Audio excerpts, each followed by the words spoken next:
И последнее. В Кобяйском районе выбрали лучшую семью. В поселке Сангар провели конкурс «Семья года». Участники соревновались в приготовлении блюд, презентации семьи и даже в спортивных состязаниях.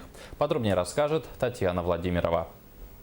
Организаторами конкурса выступили работники ДК «Шахтер», управление ЗАГС Кобяйского улуса и районный женсовет.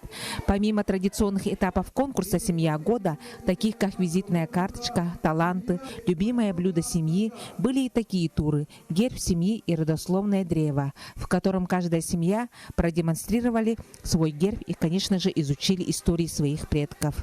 Организации, выдвинули свои семьи, и этот конкурс у нас прошел впервые за многие-многие годы. Конкурсанты, участники подготовились очень серьезно, выступили с разнообразными и интересными номерами. В конкурсе приняли разные семьи. Семьи со стажем более 20 лет и, конечно же, молодые семьи с малыми детками. В итоге победила многодетная семья Сметаниных. У Якова и Клары 4 сыновей. У каждого члена семьи есть какое-нибудь интересное хобби. Рисование, охота, рыбалка, спорт, резьба по дереву. И, конечно же, все любят помогать своей маме. В этом конкурсе мы с семьей участвуем в первый раз. Такого у нас никогда еще не было. Поэтому предложение, когда было, мы сразу согласились. Быстренько собрались, сделали. Попробовать решили свои силы.